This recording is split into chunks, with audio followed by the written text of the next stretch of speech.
Anti-communist, revisionist, opportunist, and even pro-democratic Kampuchea individuals claim that the democratic Kampuchea was a socialist country and that both the Communist Party of Kampuchea, or the Khmer Rouge, and Salaf Sar, otherwise known as Pol Pot, were communists, especially referred to as Maoists. However, this claim is far from the truth. In this video, I would be focusing on answering not just the claim from mainstream anti-communism, but also decades of debate among leftist discussions regarding this controversial historical event in both communist and Khmer history. Is democratic Kampuchea socialist? To answer this controversial question, we must further investigate the material conditions of democratic Kampuchea, in which it falls under three categories. 1. The economy of democratic Kampuchea, the dominant mode of production of democratic Kampuchea. 2. The leadership of the party. And 3. The leader himself and his views. Let us begin with the dominant mode of production that democratic Kampuchea has.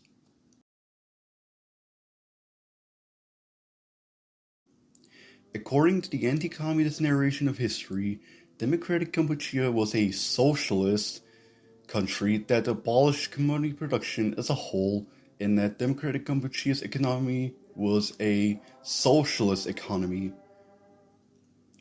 Pro-democratic Kampuchea apologists, revisionists, and opportunists claim identically as well that democratic Kampuchea was a socialist country based on its mode of production.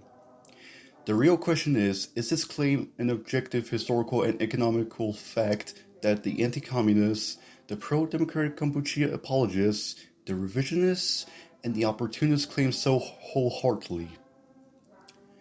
Quote, despite the regime's constant Marxian propaganda and indoctrination tactics, basic form of market capitalism, including a demand for non-essential products, persisted in labor camps throughout the era.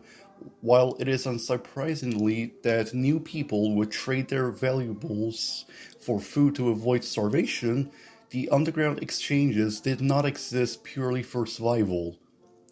Many base people willingly risked their lives to trade their surplus rice and medicine for luxury items, jewelry, gold, and clothing. Whatever it was, due to the rural peasants' desire for luxuries that they did not have access to before the revolution, or a belief that these items might have some value in the future, participants in the barter system willingly traded their limited supply of food for goods that provided no immediate benefit in a time of extraordinary economic uncertainty. Even Khmer Rouge soldiers converted the watches and other status symbols often associated with the West, occasionally engaging in illicit exchanges of food or favors for these items. End of quote. Quote, Elizabeth Becker, one of the few journalists permitted to visit democratic Kampuchea and interview Pol Pot, referred to a burgeoning black market economy in the first year of the new regime, but offered only a handful of transactions as evidence. Craig Eschson referred to the economy as a clumsy agrarian barter system with little explanation. British journalist Philip Short argued that the barter system in Cambodia demonstrated that the April 17th people from cities were at heart less removed from peasant life than they sometimes tried to pretend, but did not expand on the statement. In Brother Number 1, a political biography of Pol Pot, renowned Cambodian historian David Chandler claimed that Pol Pot's only regret from the Khmer Rouge era was the abolition of money, but did not offer any meaningful description or analysis of the underground economy. Military historian Borodin Nechem contended that bartering for food was the norm and acceptable during the Khmer Rouge era, but it depended on who was the seller and who you were buying from. In the Pol Pot regime, race, power, and genocide in Cambodia under the Khmer Rouge, 1975 to 1979, Ben Kiernan provided more insights on the economics of the labor camps than other scholars, while highlighting several examples of the punishments the Khmers faced for trading commodities. Kiernan discussed some of the social dynamics of the underground exchanges between the base people and new people, and mentioned the participation of some Khmer Rouge cadres, but did not elaborate on the significance of these relationships. End of quote. Is the barter system a socialist economic system? To answer this, we must further investigate the barter system by looking at Karl Marx's most famous work, Das Kapital, in Chapter 2, Exchange. Quote, the form of direct barter is X use value A equals Y use value B. The articles A and B in this case are not as yet commodities, but become so only by the act of barter. The first step made by an object of utility towards acquiring exchange value is when it forms a non-use value for its owner, and that happens when it forms a superfluous portion of some article required for its immediate wants. Objects in themselves are external to man and consequently alienable by him. In order that this alienation may be reciprocal, it is only necessary for men, by a tacit understanding, to treat each other as private owners of those alienable objects, and by implication as independent individuals. End of quote. Marx uses this transition to explain the early stages of commodity production through several key principles. The birth of exchange value. A product becomes a commodity only when it is a non-use value to its owner, meaning they have a surplus of it and cannot use it themselves, and they alienate it to someone else who does need it. The absence of independent value in a direct barter system, goods do not yet have a price tag or a monetary form. Marx notes, quote, in a direct barter of products, each commodity is directly a means of exchange to its owner, and to all other persons an equivalent, but that only insofar as it has use value for them. At this stage, therefore, the articles exchanged do not acquire a value form independent of their own values or of the individual needs of the exchangers. End of quote.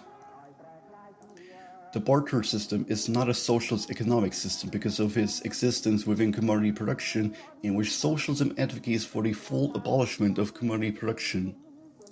Barter system, although it is a form of commodity production, however, the barter system is a regressive or primitive form of commodity production, rather than a more modern form of commodity production because of the lack of money.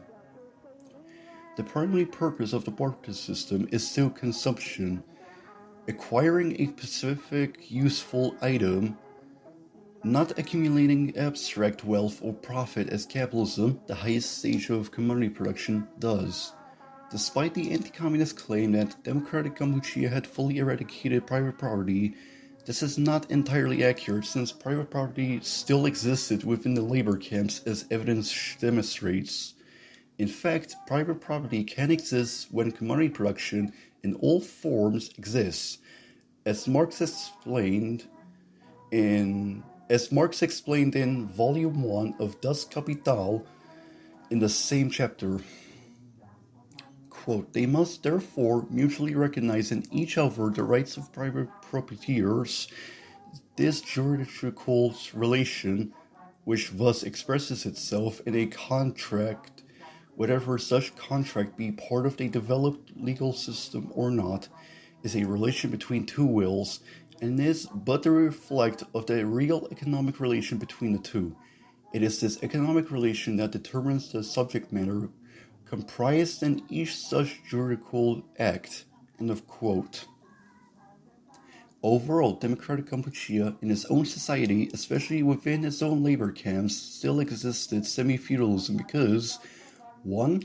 The rebirth of corvée labor In medieval and feudal Cambodia, peasants were subjected to curvy unpaid compulsory labor demanded by the king or local lords for infrastructure or farming. The Khmer Rouge resurrected this exact dynamic under the guise of their pseudo-socialist collectivization rather than introducing the socialist collectivization. Prisoners in labor camps had no labor rights, received no wages, and were forced by absolute physical coercion to dig canals, build dikes, and farm rice for the state. 2. The extraction of absolute surplus value. In a modernized or state capitalist system, exploitation occurs through wage dynamics and relative productivity. In democratic Kampuchea, exploitation was purely feudal. The state acted as the ultimate landlord. The regime extracted absolute agricultural surplus from the workers. Camp prisoners were kept on starvation rations, often just a bowl of watery rice porridge, while the vast majority of the grain they harvested was seized by the state to be exported for foreign weapons or stored for the military. 3. A rigid caste-like social hierarchy. Full communism is theoretically classless, for which humanity hadn't reached that historical material stage yet. However, the Communist Party of Kampuchea engineered a strict hereditary social hierarchy that functioned exactly like a feudal estate system, in which the Angkar, which is an opercule, absolute authority whose dictates were infallible and unquestionable, mimicking a feudal autocracy.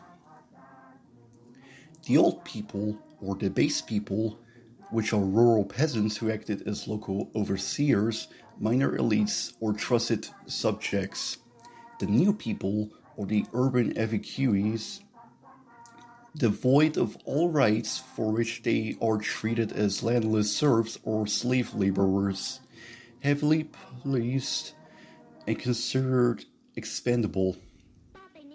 And 4. The barter economy as a feudal symptom.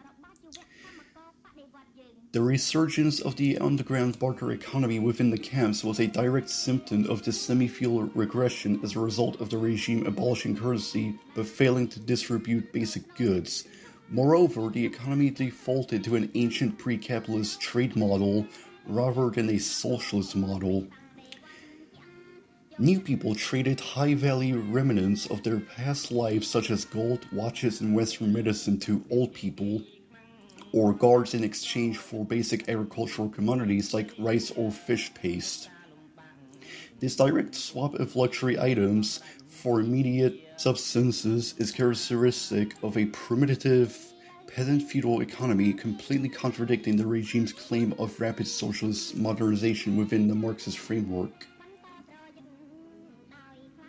The dominant mode of production of democratic Kampuchea was not a socialist mode of production, but rather a semi-feudal mode of production with state autarky.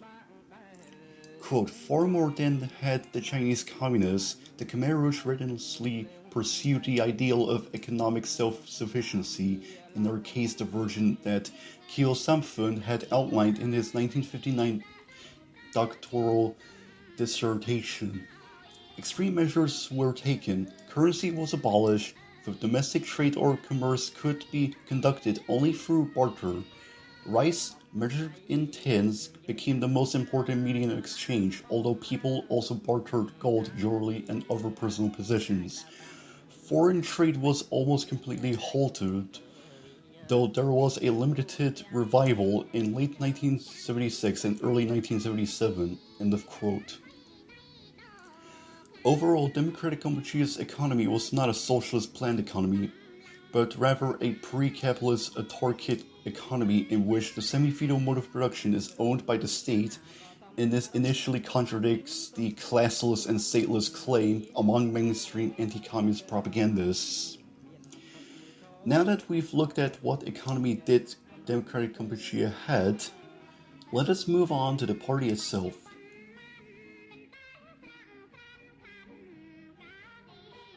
The Communist Party of Kampuchea, which theoretically is a Marxist-Leninist party that followed the principles of Marxism-Leninism. However, in practice, the CPK's political positions deviate the Marxist-Leninist line. For starters, the CPK upholds a xenophobic view on non-Khmer communities, which contradicts the internationalism of Marxism-Leninism, in which Marxism-Leninism, even Marxism-Leninism-Maoism, support the proletariat from all countries, all ethnicities/nationalities. For the CPK, they completely deviate that basic Marxist-Leninist principle by embracing reactionary nationalism, for which is an anti-communist line, not a Marxist-Leninist or a communist line. Of course, historical socialist countries like Ho Chi Minh's Vietnam, Mao's China, and socialist Albania, for instance, did embrace nationalism, although the nationalism these countries followed were left-wing nationalism or progressive nationalism, rather than right-wing nationalism as the Khmer Rouge had. It's oxymoronic to use the "you say nationalism is bad, but historical socialist countries use nationalism" argument, when this can be quickly refuted by looking at the political context regarding what nationalism is it about, and what nationalism did these historical socialist countries follow, which, again, the nationalism that historical socialist countries like Mao's China followed were left-wing nationalism. Additionally, the CPK had purged the communists within the party. Of course, I do not refer to the revisionists who were collaborators to Soviet social imperialism and Vietnamese revisionism. I'm referring to the genuine anti-revisionists who even followed and supported Chairman Mao and his teachings were purged by the opportunists within the CPK. Quote, the Pol Pot government in Cambodia, or Kampuchea in the Khmer language, which was known as Democratic Kampuchea, was a brutal peasant nationalist regime which came to power in April 1975 after years of horrendous bombing of the country by the American imperialists, and was overthrown by invading Vietnamese troops in January 1979.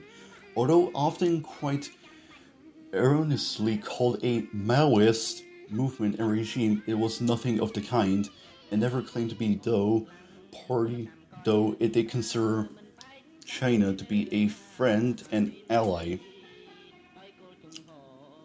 Beyond the unpleasant fact that large numbers of CPK members were themselves tortured and killed by their paranoid and apparently undisciplined comrades. End of quote.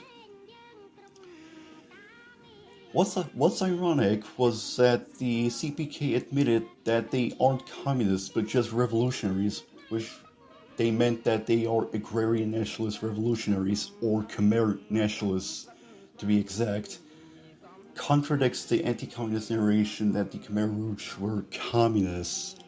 Quote, it is clear now that when Leng Sari told ASEAN in April 1977 that, quote, we are not communists, we are revolutionaries, end of quote, and do not belong to the commonly accepted grouping of communists in Indochina, end of quote, he was being absolutely truthful, end of quote. The CPK, in reality, is an opportunist party that only used communist aesthetics and rhetorics just to gain the support from the masses during the Cambodian Civil War, just for the same opportunists to later admit they aren't communists when they are in power, including after they were ousted from power by revisionist Vietnam.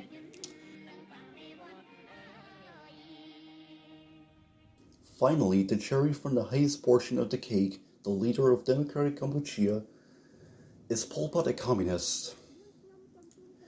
Quote, Chairman Huo thanked the Kampuchean people and their party for support in China's hour of need after the death of Chairman Mao and during the struggle against the Gang of Four. He also touched on some of the main features of the present international situation, pointing out the growing factors for both war and revolution, while on the one hand showing that both superpowers want to dominate the world. Hua said that a vigilant and united struggle by the people could either delay the outbreak of war or put people's forces in a better position when war breaks out. In his speech, Pol Pot spoke of the great, unbreakable, and everlasting militant solidarity between Kampuchea and China.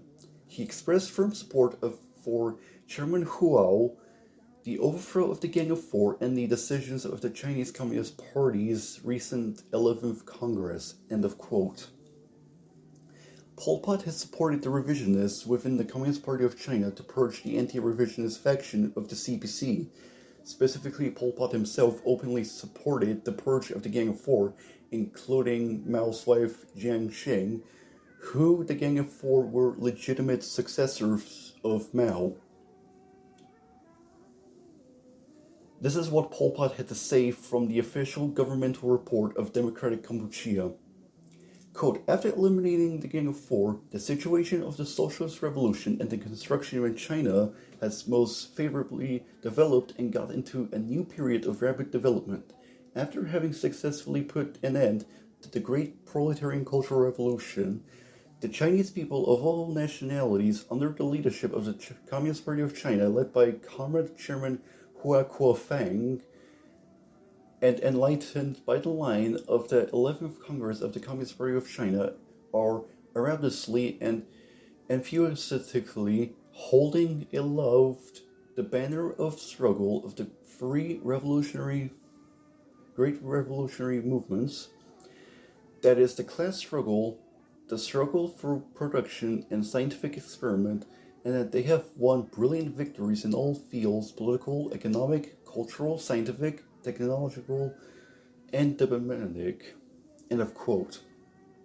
Pol Pot, although he was not a Titoist, had explicitly and always supported Tito and revisionist Yugoslavia in a 1978 interview. Quote, at 8:30 a.m. on 17th of March 1978, at the State Guest House, Comrade Pol Pot, Secretary of the CBK Central Committee and Premier of the Democratic Cambodian government, received and answered questions in an interview with the Yugoslav press delegation, which is now on a visit to Democratic Cambodia. First of all, our Comrade Party Secretary said to the journalists from the friendly country, we are very pleased with the Yugoslav press delegation's visit to our country. The visit of our comrade Yugoslav journalists will further strengthen the ties of friendship between our two peoples and countries. Like our democratic Cambodia, Yugoslavia is a non-aligned country which has adhered to the position of preserving independence. Friendship between our two countries is therefore based on the same principle. We have always esteemed and respected Comrade President Tito and the friendly Yugoslav people. Comrade President Tito and the Yugoslav people have always supported and helped us. We have sympathy for them and wish to express our thanks to Comrade President Tito and the friendly Yugoslav people. In 1950, I went to Yugoslavia to work in a work unit in the Zagreb area. I have sympathy for President Tito and the Yugoslav people. Comrades, you come to our country as friends. End of quote. Pol Pot and the Khmer Rouge were even backed by Western imperialists during the inter-imperialist proxy conflict of the Khmer-Vietnamese War, in which Pol Pot gained financial and military aid from the Western imperialists and their compradors, specifically being aided by U.S. imperialism. Quote, the U.S. not only helped create conditions that brought Cambodia's Khmer Rouge to power in 1975, but actively supported the genocidal force politically and financially. By January 1980, the U.S. was secretly funding Pol Pot's exile forces on the Thai border. The extent of this support, $85 million from 1980 to 1986, was revealed 6 years later in correspondence between congressional lawyer Jonathan Weiner, then concealed to San John Kerry, DMA of the Senate Foreign Relations Committee, and the Vietnam Veterans of America Foundation. Weiner said the information had come from the Congressional Research Service, CRS, when copies of his letters were circulated. The Reagan administration was furious. Then, without adequately explaining why, Weiner reputedly the statistics while not disputing that they had come from the CRS. In a second letter to Noam Chomsky, however, Weiner repeated the original charge, which he confirmed to me, drove it out. Its representatives continued to occupy Cambodia's UN seat. Their rights to do so was defended and promoted by Washington as an extension of the Cold War as a mechanism for U.S. revenge on Vietnam and as part of its new alliance with China. Pol Pot's principal underwriter and Vietnam's ancient foe.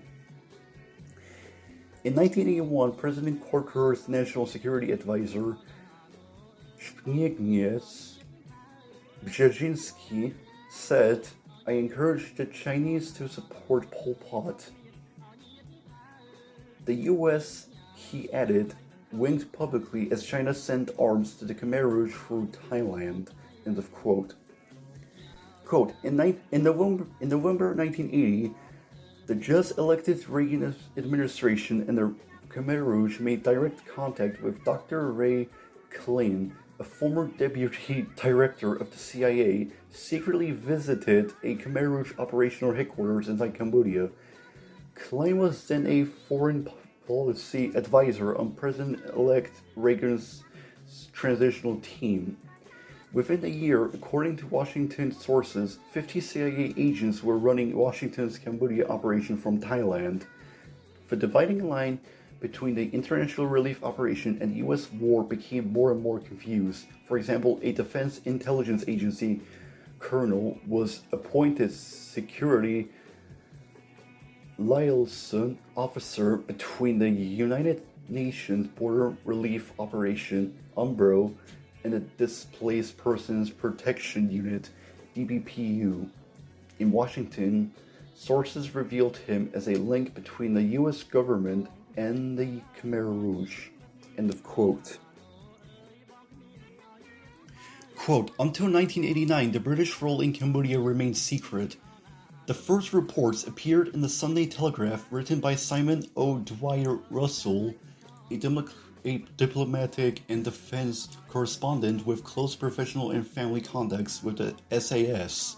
He revealed that the SAS was training the Pol Pot-led force. Soon afterwards, Jane's Defense Weekly reported that the British training for the non-communist members of the coalition had been going on at secret bases in Thailand for more than 4 years.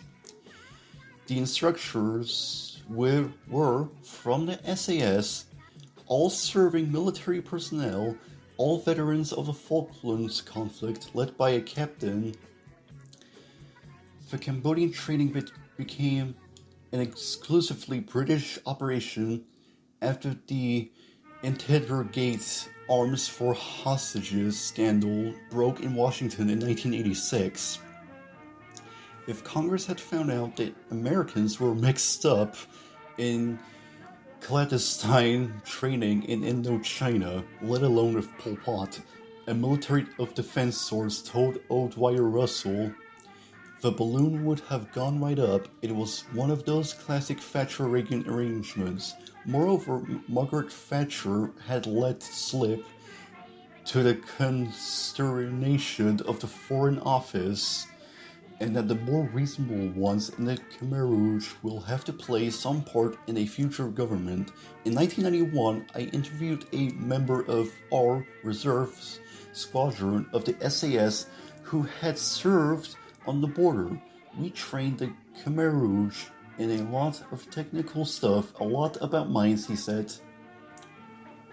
We used mines that came originally from Royal Ordnance in Britain, which we got by way of Egypt with marking changed.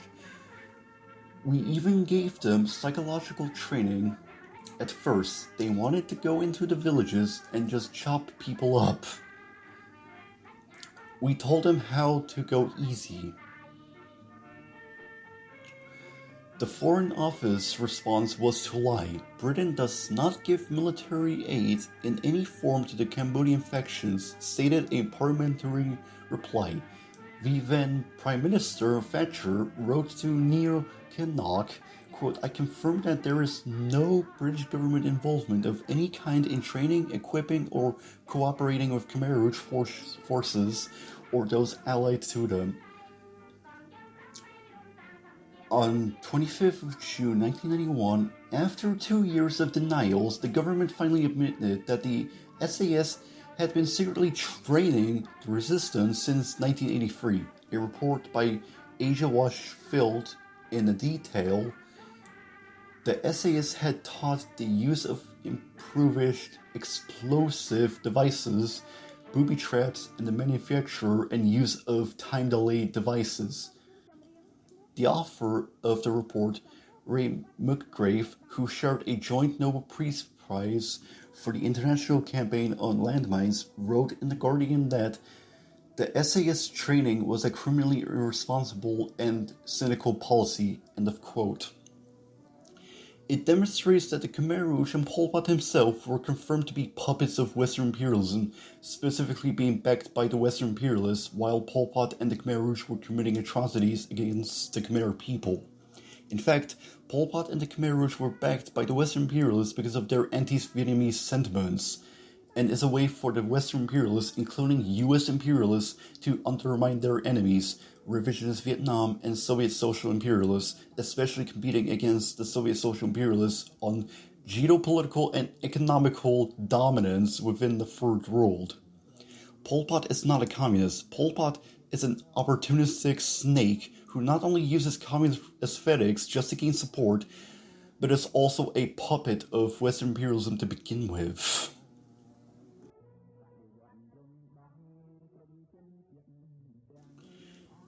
In conclusion, Democratic Kampuchea is not a socialist country in which it both never constructed socialism in establishing the dictatorship of the proletariat, nor had it liberated the proletariat in Cambodia from exploitation.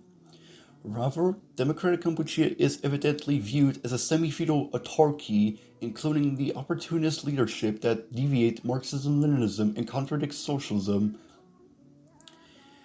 Anti-communist propaganda claims that Democratic Kampuchea was socialist and that Pol Pot was a Maoist, when evidence contradicts the anti-communist narration of history due to the fact that not only the Khmer Rouge and Pol Pot himself admitted they weren't communists, but the Cambodian genocide was in reality an anti-communist atrocity that was committed by the very same regime that was backed by the West. Anyone who supports Democratic Kampuchea and Pol Pot should immediately be questioned regarding their political views they uphold.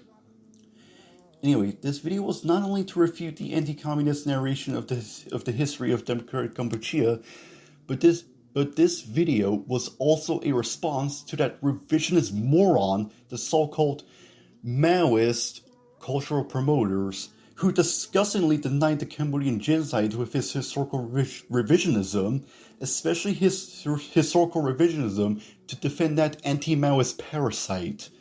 This is the same revisionist that not only supported Russian imperialism and Chinese social imperialism with his neo-Kautskyism, but he is a well-known sympathizer to the social fascist far-right grifting cult known as the MAGA communism cult, aka the so-called the American Communist Party. This is the scum of the earth who even attacked Maoism with his own revisionism. Anyway, although you may think this is the end of the video since I've brought the conclusion, however, the video is not over yet, since this video is also to quickly refute the anti-communist historical revisionism of the Cambodian genocide. Here we go.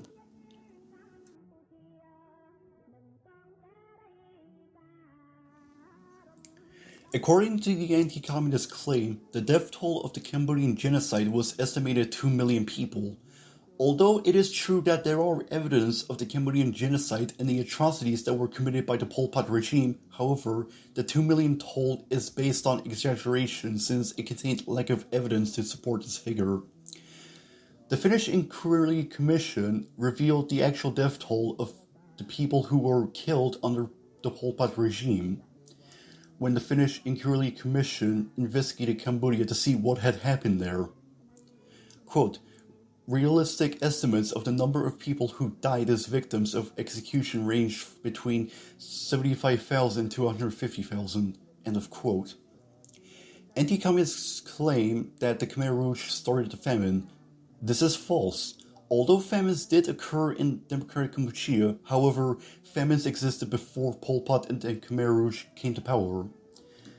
The cause of the famine was from the result of the Khmer Civil War, otherwise known as the Cambodian Civil War, and the poor management of food production from the Lon Nol regime. Quote, 1/3 of the rural population, some 2 million people, had become refugees, and this meant a near-complete breakdown of the traditional social structure. The population of Phnom Penh alone, within 5 years, rose from some 600,000 to over 2 million. The population experienced actual famine because of the disruption of agricultural production and the break in connections with the countryside. Already during the year immediately following the military coup by Lon Nol, there was a sharp decline in production of the country's most important food crop, rice, and production of the most important export product, rubber, in practice came to the halt. During the next year, 1972, the rice harvest was less than half of that of the previous year, and the situation only worsened as the following Table 1 shows. End of quote. Quote, military actions destroyed crops and disrupted transport connections. After the war, it was estimated that 75% of all domestic animals had been destroyed. The survival of the urban population depended almost entirely on deliveries of rice by the Americans. The prices of basic foodstuff rose dramatically. For example, a kilogram of rice, which had cost 8 reals in 1970, cost 10 times as much as in 1974, and its cost rose by a factor of 4 by February 1975 to 340 reals. As a result of the war, the country's small industrial sector also suffered heavy damage. Of the 1,400 rice mills that had been in operation, only 300 were still working in 1974, and only 65 of the previous sawmills were in use. The country's only phosphate plant and only paper mill were completely destroyed. Similarly, cement and textile production facilities suffered serious damage. Of the roads, 40% were entirely unfit for use, and 1/3 of the country's bridges that had been blown up.